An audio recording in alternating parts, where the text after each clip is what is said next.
My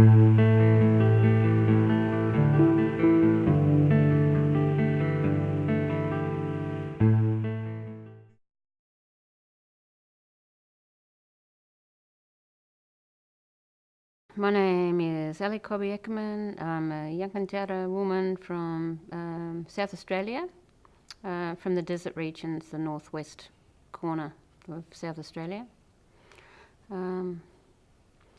My mother was born at Maralinga. My grandmother come from Indogna. And it's a privilege to be here.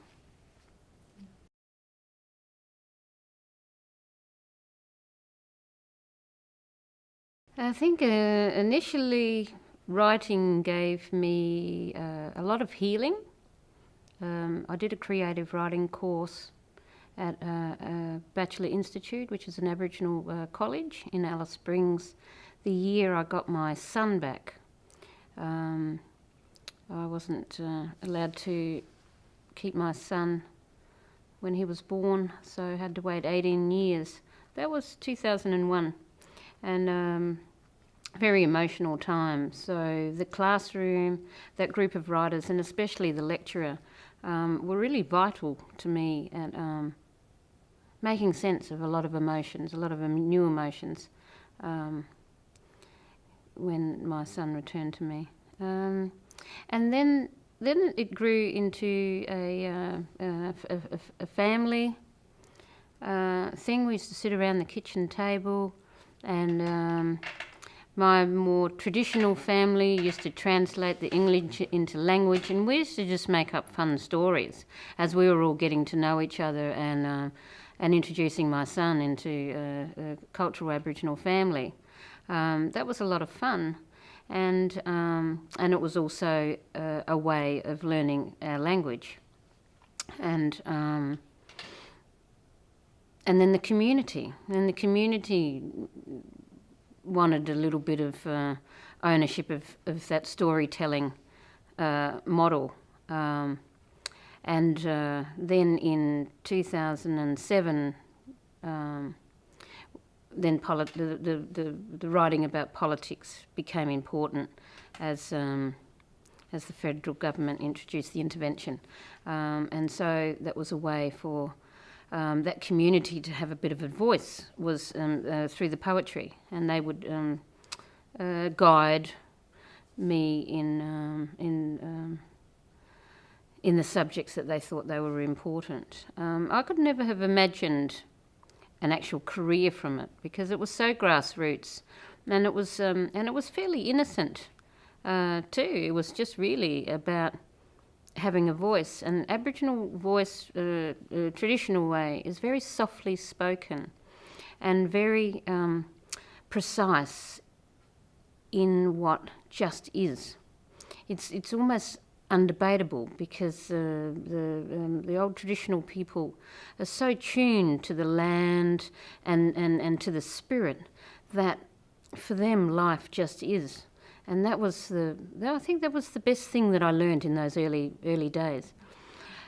The trajectory of my career has been like a plane taking off from the ground that hasn't stopped in 5 years since being first published. I have several books now.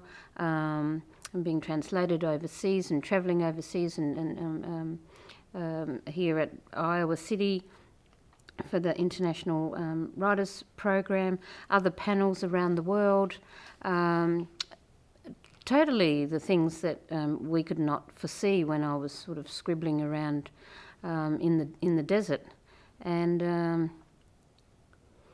I have to monitor that. I have to remember what the old people taught me about what just the simplicity of living life that just is. Because sometimes we're tempted to wander off our path for the sake of the audience or the sake of a book deal or the sake of popularity. And for me, that's the things that I have to watch constantly. So that's my personal challenge.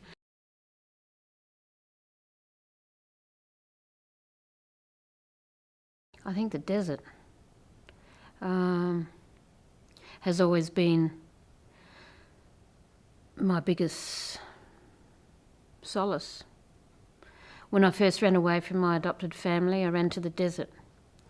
15 years later, I found out that was my mother's birthplace. She was born under a tree there. And my son was conceived there, yet 3 generations didn't grow up together, but we are all bound to this traditional land. That sits very strongly in my heart and in my spirit and in my skin. And when I'm feeling a little uncomfortable in all my travels, that's where I imagine that I am sitting. And I think even if I open up my laptop, I imagine that the desert in my mind. The other thing would be the resilience of Aboriginal people. We have a really staggered history. I guess I'm talking from my personal experience about belonging and loss, and that you can heal from that, you can overcome that, but it will always remain to have an effect on your life, and it guides me in the way that I interact with my grandchildren and what my hopes might be for them when I'm gone. We have this wonderful tradition of humour, of sharing, of humbleness, that often I can't transport to the professional stage and to panels, because that's not how I can interact with people outside Australia, Aboriginal Australia. I sort of miss the carefreeness of just of that tradition of humour. You have a flag. Yes, I have the flag on my shoulder because I'm very proud of this flag. We sort of joke that this is one thing that the government can't take away. The flag was launched in Adelaide in 1974, and this was the time when Aboriginal people were no longer considered flora and fauna. The Terranalias had stated that we weren't human, that we were plants and animals. And so it's very important, and a lot of us wear our colours, as we say, because there's many places in Australia where people find it so difficult to fly this flag. Even in the week, NAIDOC week, which is 1 week of celebrating Aboriginal culture and the achievements of Aboriginal people. Even in that week, some councils refuse to still fly our flag. So we sort of show it a lot.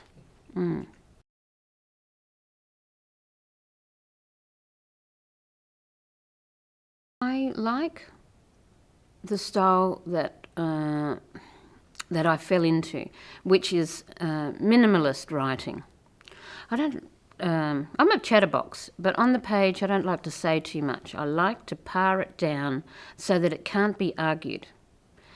And that's also influenced a little bit because out bush, if you talk too much, you're considered to have a mental illness.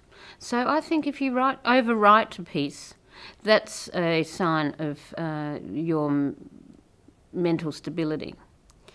And so sometimes with poetry, I like how poetry can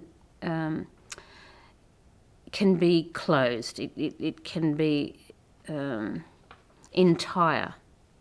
And I spend a lot of time trying to get rid of one more word and to pare it down to just quite the kernel of what I want to say.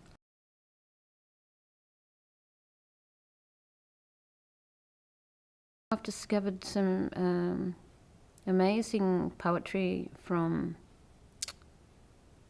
Russia, I think, some of the best poetry comes out of being in a really challenged place or a really threatened place. It gets to the core of humanity. I have a big pile of novels written by Indian authors, again influenced by a recent trip and soon to return to India.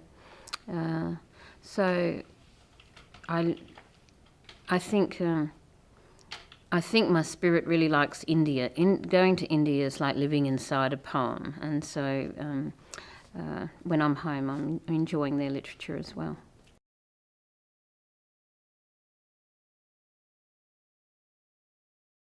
The writings of Udjuru Noonuckle, whose original name was Kath Walker. She was our first published poet, and her first collection had 6 runs in 12 months, 6 print runs in 12 months. It was at a time, I think, when Australia was quite ready to have a bit of a dialogue with Aboriginal people and to listen and learn. We seem to move closer to that moment and then away from that moment, and it seems to be a little bit tidal. But at that time, and her writing was so beautifully crafted. She was a woman who was dignified even if she shared anger. And most people think anger is a negative thing. But I think for writers, there is a healthy side of anger that we should take to our writing and be definite about our opinions, especially when we're coming from a cultural place, that we stand on the place of our identity, and we stand from that place of what just is. This is who we are. And if we are forced to leave that place, it is assimilation. We want the world to reckon it is assimilation. Sure, there is compromise. Of course, we can compromise, but we must always return to that core. And if we're not allowed to, it's assimilation.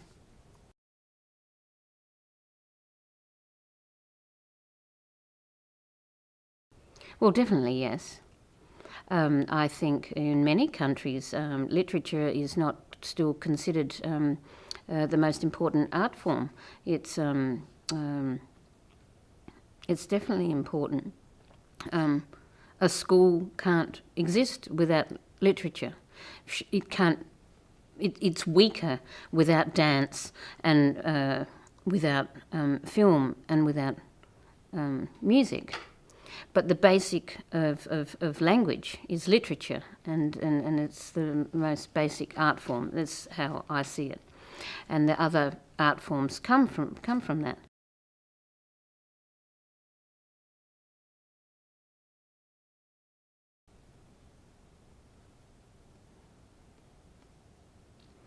Squirrels.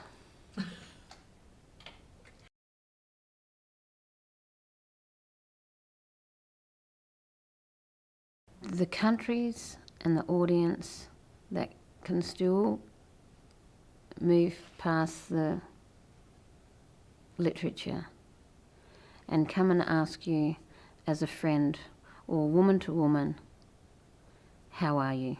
I still think that's one of the most important questions that we should be asking each other.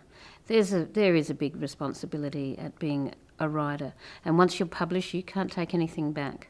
So, often the unseen pressure of constantly thinking, constantly editing, to get it perfect on the page, and as I said before, like speaking for a society or speaking for a culture. I really appreciate it at festivals or any time when someone comes out of the crowd and says, "Ali, how are you?" I think that's the most important question.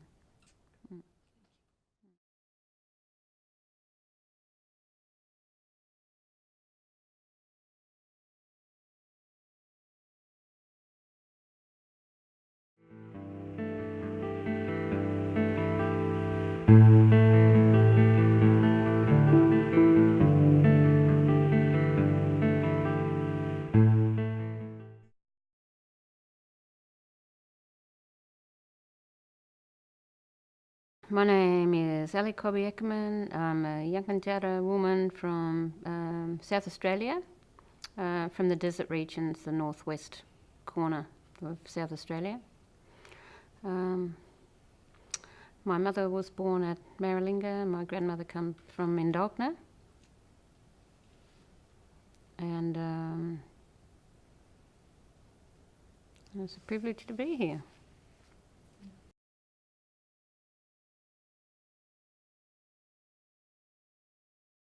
I think initially writing gave me a lot of healing. I did a creative writing course at a Bachelor Institute, which is an Aboriginal college in Alice Springs, the year I got my son back. I wasn't allowed to keep my son when he was born, so I had to wait 18 years. That was 2001. And very emotional time. So the classroom, that group of writers, and especially the lecturer, were really vital to me at making sense of a lot of emotions, a lot of new emotions, when my son returned to me. And then it grew into a family.